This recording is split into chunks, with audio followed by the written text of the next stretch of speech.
Hello students, आप सभी का हमारे इस यूट्यूब चैनल में स्वागत है। स्टूडेंट्स, हम जो पेपर सॉल्व कर रहे थे वो हमारे पास टॉपिक्स एंड कैलकुलस का पेपर है। ये वाला पेपर हम सॉल्व कर रहे थे। दो पेपर थे जिसमें एक हम सॉल्व कर चुके हैं, दूसरा पेपर चल रहा है और क्वेश्चन नंबर 5A पे हम पहुंच चुके हैं। क्वेश्चन नंबर 5A आपकी स्क्रीन पर शो रहा है, 5B भी एंड 5C भी। ठीक है, तीनों क्वेश्चन हम इसी वीडियो में सॉल्व करने की कोशिश करेंगे, बशर्ते कोई टेक्निकल इश्यू ना हो। ठीक है, तो देखो स्टूडेंट्स, यहाँ पे हमने क्वेश्चन लिख चुके हैं। तो पहले हमें पता होना चाहिए कि कब हमारे पास वर्टिकल एंड हॉरिजेंटल एसिम्पटोट्स नहीं होती है। ठीक है, तो अगर हमारे पास ऐसा है कि x Q highest coefficient x, highest power जो है एक्स की जो क्यू है और उसका कोफिशिएंट कोई भी वाई का फंक्शन नहीं है, तो वाई इक्वल टू समथिंग कोई भी हमारे पास एसिम्पटोट नहीं होगी। अगर सपोज यहाँ होता वाई, तो वाई इक्वल टू 0 एक एसिम्पटोट होती है इसकी। ठीक है, सिमिलरली इस y के लिए भी सेम कॉन्सेप्ट, अगर y का कोई कांस्टेंट, कोई कोफिशिएंट जो है वो कांस्टेंट है या कोई x का फंक्शन नहीं है, तो उस कंडीशन में कोई भी वर्टिकल और हॉरिजॉन्टल एसिम्पटोट नहीं होगी। तो नो वर्टिकल एंड हॉरिजॉन्टल एसिम्पटोट्स।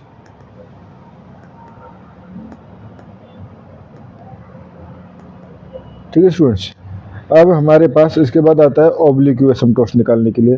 तो ऑब्लिक एसिम्पटोट्स निकालने के लिए हमें निकालना होगा पहले फाई 3, हाईएस्ट पावर क्या है m, और 3 तो फाई 3m, उसके बाद phi 2m, phi 1m and phi 0m। ठीक है, अब देखो फाई 3m निकालने के लिए सिंपली जहाँ पे हाईएस्ट पावर का सम 3 हो रहा है, वहाँ पे उस फंक्शन में एक्स की जगह 1 पुट कर दीजिए, वाई की जगह m। तो ये हो जाएगा हमारे पास 1 plus 2m minus m square minus 2m cube. ठीक है, फाइव 2m यहाँ से आ जाएगा हमारे पास माइनस एम स्क्वायर। ठीक है, minus m square plus m। ठीक है, 5 1m 0 एंड ये हो जाएगा -1। ठीक है, अब स्टूडेंट्स हमें इसके बाद क्या करना है, 5 3m को 0 के इक्वल पुट करना है। ठीक है, इक्वल टू 0 पुट किया तो हमारे पास आ जाएगा 1 plus 2m minus m square minus 2m cube equal to 0। या मैं दो तरफ माइनस से मल्टीप्लाई कर दूँ तो ये हो जाएगा 2m cube plus m square minus 2m minus 1 equal to 0। अब इसमें देखें, हमें देखने हैं इसके रूट्स क्या क्या हो सकते हैं। तो 1 प्लस -1 या प्लस -2 ऐसे रूट करके देखेंगे। तो यहाँ पे 1 जो है वो उसका रूट है। ठीक है, 1 रूट है तो इस कंडीशन में, यानी 1 रूट है वो भी चेक कैसे करेंगे, कंडीशन को सेटिस्फाई करा के। देखो 1 पुट करें इक्वल टू 1, तो 1 2 plus 1 minus 2 minus 1, condition satisfy होगी, तो यानी कि रूट है। तो अब मुझे यहाँ पे एक इसका फैक्टर बनाना है m-1। ठीक है, आपके ऊपर है, आप सिंथेटिक डिवीजन से बनाना चाहते हो या जनरली बनाना चाहते हो। मैं जनरली बनाऊंगा, तो 2m क्यू। ठीक है, अब मुझे m-1 एज अ डिवीजन में चाहिए। ठीक है, तो मुझे यहाँ पे m का डिवाइड करने पे क्या हो जाएगा 2m स्क्वायर, यानी कि मुझे यहाँ पे माइनस 2m स्क्वायर लिखना पड़ेगा। अगर मैं 2m स्क्वायर कॉमन लेता हूँ तो m-1 बच जाएगा। ठीक है, अब यहाँ पे ये हमारे पास m स्क्वायर और यहाँ माइनस 2m स्क्वायर हो गया। ठीक है, तो यहाँ पे मुझे 3m लिखना पड़ेगा, 3m स्क्वायर, क्योंकि तभी तो हमारे पास 2m आएगा। अब 3m यहाँ पे लिखा तो मुझे यहाँ पे 3m लिखना पड़ेगा, क्योंकि मुझे m-1 चाहिए अंदर। ठीक है, अब यहाँ पे 2m था तो यहाँ पे हो गया हमारे पास ओनली प्लस m-1। तो अब यहाँ से 2m स्क्वायर और ये हो जाएगा m-1 plus 3m m-1 and m-1, sorry plus 1 common ले लिया तो। ठीक है, तो यहाँ से हमारे पास लिख सकता हूँ 2m square plus 3m plus 1 and m-1।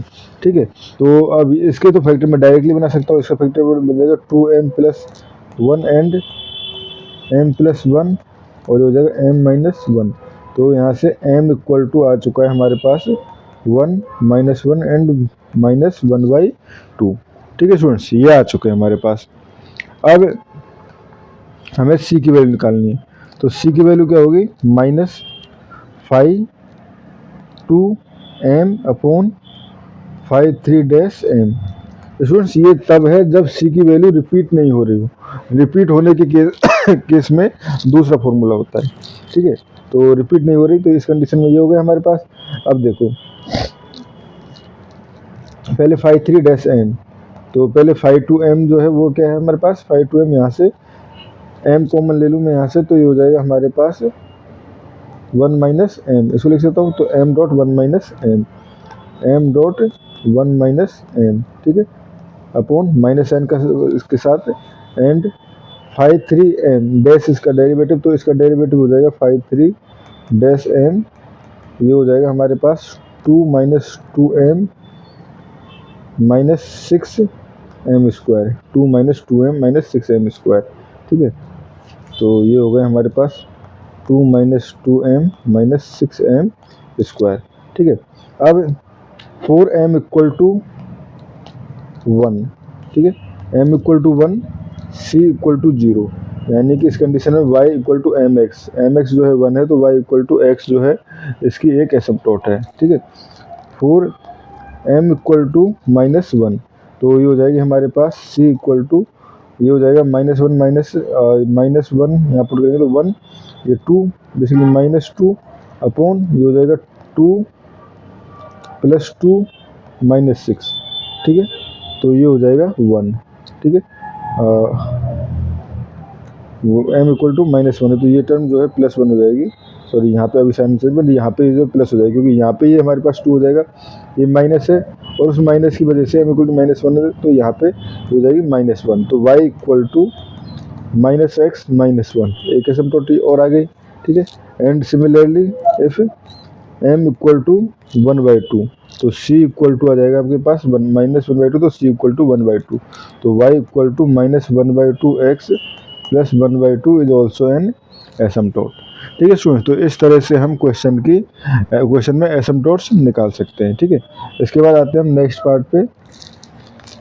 Next part है find the range of value of x in which the curve, ये है is concave upward and downward, also find the point of inflection, ठीक है।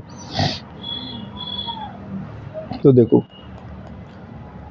तो हमारे पास function को हम लिख लेते हैं f x equal to f x y, तो है ही नहीं इसमें, ठीक है, क्या दिया हुआ है, वाई इक्वल टू दिया हुआ है, ठीक है, वाई इक्वल टू दिया हुआ है, तो यहाँ से ये हो जाएगा y equal to x to the power 4 minus 6x cube plus 12x square plus 5x plus 7, ठीक है। तो first derivative y dash equal to, ठीक है, फर्स्ट डेरिवेटिव हो जाएगा इसका यहाँ से 4x cube minus 18x square plus 24x plus 5, ठीक है। एंड कॉनकेव अप और कॉनकेव डाउन निकालने के लिए सेकंड डेरिवेटिव निकालना पड़ेगा, उसके बाद पॉइंट ऑफ इन्फ्लेक्शन निकालेंगे हम, ठीक है। तो ये हो गया, तो ये हो जाएगा 12x square minus 36x plus 24, ठीक है, 12 कॉमन ले लूँगा तो ये हो जाएगा x square minus 3x plus 2, तो ये हो जाएगा हमारे पास 12x माइनस 1 x माइनस 2, ठीक है। तो यहाँ से हो गए हमारे पास ये y डबल डैश x, ठीक है स्टूडेंट्स, ये हो गए हमारे पास। अब पॉइंट ऑफ इन्फ्लेक्शन निकालें, तो देखो y एट 1 आपके पास वैल्यू कितनी आ जाएगी, x इक्वल टू 1 पुट कर दो, 1 माइनस 6 प्लस 12 प्लस 5 प्लस 7, ठीक है, यही आएगा ना हमारे पास। तो यहाँ पे 1 पुट किया तो 12 प्लस 5, ये तो हमारे पास ये टर्म कट जाएगी और ये 19, ठीक है। तो यानी कि 1 एंड 19 एक पॉइंट ऑफ इन्फ्लेक्शन है, ठीक है। एंड सिमिलरली y एट 2 अगर हम निकाल लें तो वो कितना हो जाएगा, जब आप सॉल्व करोगे तो स्टूडेंट्स ये आपके पास 16 माइनस 48 प्लस 48 ये हो गया, एंड प्लस 10 प्लस 7, ठीक है। तो ये आ गया आपके पास, तो 48 से तो 48 कट जाएगा, ठीक है, बाकी 70 पे 33, ठीक है, तो जो हो जाएगा 33, यानी कि 2 एंड 33, 2 पॉइंट ऑफ इन्फ्लेक्शन आ गए। अब देखते हैं कॉनकेव, अब हम कॉनकेव डाउन चेक करते हैं इन पे, ठीक है। क्योंकि स्टूडेंट्स अब पॉइंट ऑफ इन्फ्लेक्शन आप याद रखना, पॉइंट ऑफ इन्फ्लेक्शन वो होते हैं जहाँ पे y डबल डैश 0 है, ठीक है, एंड x का साइन चेंज हो जाता है। तो पहले आप इससे पहले अगर ये निकाल लिया तो ठीक है, बट इससे पहले आप चेक कर लीजिए कि क्या इस पे y डबल डैश के साइन चेंज हो रहे हैं, ठीक है। तो साथ में हमारे पास देखो पॉइंट आए थे, y डबल डैश को 0 पुट करें, अगर y डबल डैश x को अगर हम 0 पुट करें तो 1 एंड 2 ही तो पॉइंट आ रहे थे, ठीक है, जो मैंने यहाँ पे लिखा निकाले नहीं थे। अब एक रियल लाइन बना लीजिए 1 2, ठीक है, यहाँ पे इन्फिनिटी माइनस इन्फिनिटी, ठीक है। अब देखो 1 से अगर कम है तो 0 पे अगर वैल्यू देखें इसकी तो ये नेगेटिव, ठीक है, ये नेगेटिव यानी टोटल पार्ट पॉजिटिव, यानी कॉनकेव अप है, ठीक है, कॉनकेव अप है, ठीक है। अब 1 से और 2 के बीच में देखें तो यहाँ पे एक पार्ट नेगेटिव एक पार्ट पॉजिटिव, यानी नेगेटिव, ठीक है, और इधर सिमिलरली पॉजिटिव, तो ये हो जाएगा कॉनकेव अप, ठीक है, एंड कॉनकेव अप एंड यहाँ पे कॉनकेव डाउन, ठीक है। तो यहाँ से हम कह सकते हैं concave up when x belongs to 0 to infinity, ठीक है, x belongs to 0 to infinity, sorry 1 to infinity, sorry उल्टा कर दिया, -1 टू, ये -1 to 1 union 2 to infinity, and concave down जब x बिलोंग्स टू 1 टू 2 है, ठीक है स्टूडेंट्स, ये हो गया हमारे पास, ठीक है। एंड पॉइंट ऑफ इन्फ्लेक्शन, अब चूंकि दोनों पॉइंट्स पे curve F double dash x का साइन चेंज हो रहा है तो यहाँ से कह सकते हैं कि ये हमारे पास पॉइंट ऑफ इन्फ्लेक्शन है, ठीक है स्टूडेंट्स, ये हो गया। इसके बाद आ जाते हैं हम रिडक्शन फॉर्मूला फॉर कोसेन एक्स ना, ठीक है, रिडक्शन फॉर्मूला फॉर कोसेन एक्स। तो चलो इस पे आ जाते हैं, एंड लिमिट जो है वो 0 टू π/2 है। तो पहले इन जनरल देख लेते हैं reduction formula,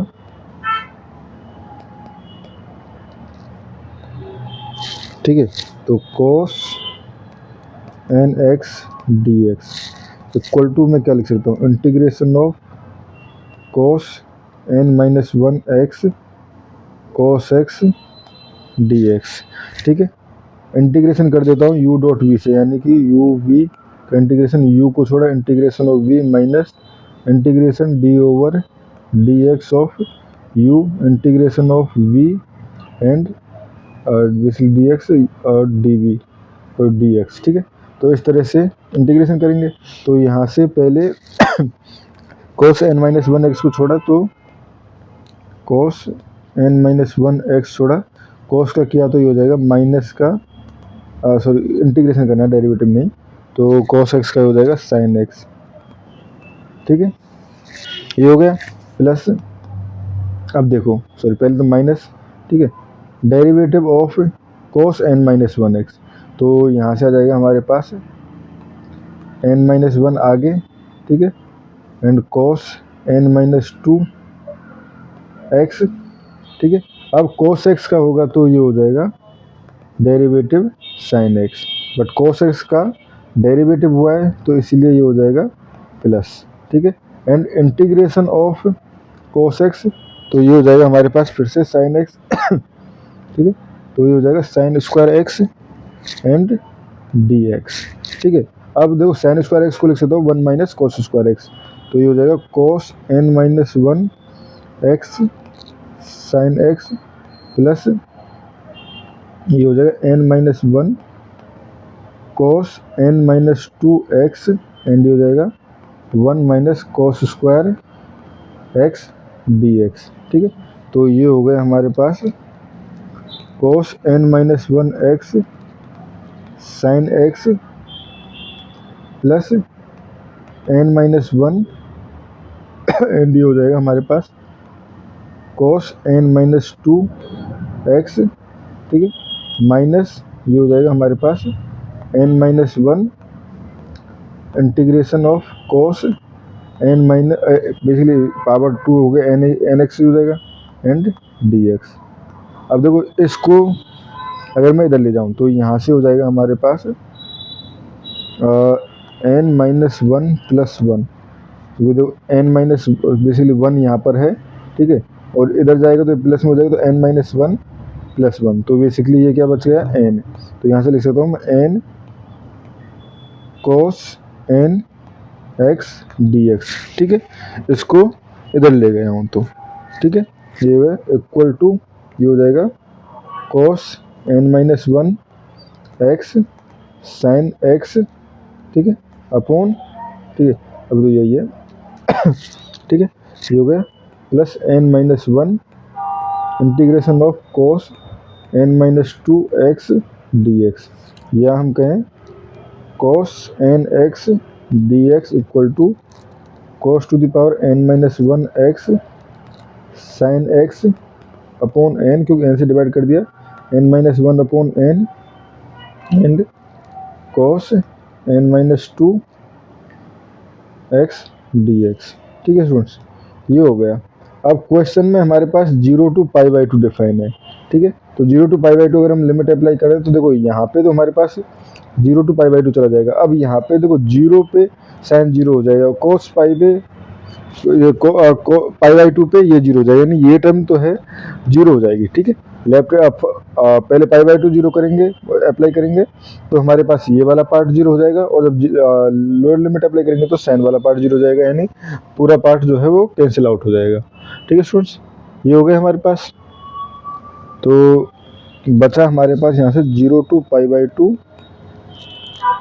cos n x dx equal to n-1 upon n 0 to π/2 and हो जाएगा cos n-2 x dx, ठीक है स्टूडेंट्स, ये हो गया। अब हमें क्या निकालना है, 7 तक वैल्यू cos 6 की वैल्यू निकालनी है, 7 की निकालनी है 6 की निकालनी है, ठीक है। तो यहाँ से 0 to π/2 cos 6x dx equal to, ठीक है, ये हो जाएगा, n की जगह 6 पुट करेंगे तो ये हो जाएगा 5/6 0 टू π/2 cos 4x dx, ठीक है। अब यहाँ से 0 to π/2 cos 4x equal to ये हो जाएगा आपका 0 टू π/2, ठीक है, एंड ये हो जाएगा cos ये हो जाएगा 2x, और यहाँ पे n-1 अपॉन n से करेंगे तो 3/4, ठीक है, ये हो गया। एंड फिर यहाँ से 3/4 0 टू π/2, ठीक है, sorry cos square x, only cos square x कर लेते हैं, cos स्क्वायर x 0 टू π/2, ठीक है, एंड dx इक्वल टू ये हो जाएगा हमारे पास 2/3, ठीक है, 2/n-1 सॉरी अपॉन n, तो 1/2 एंड cos 0 यानी 1 एंड dx लिमिट 0 टू π/2, ठीक है, तो ये हो जाएगा बेसिकली π/4, ठीक है। अब ये π/4 की वैल्यू मैं यहाँ पे पुट करूँ तो यहाँ से ये हो जाएगा 3/4 इंटू π/4, यानी कि ये हो जाएगा 0 टू π/2 cos 4x, ठीक है, एंड ये वैल्यू इसमें पुट करूँ तो ये हमारे पास आ जाएगा integration 0 to π/2 cos 6x dx equal to ये हो जाएगा 5/6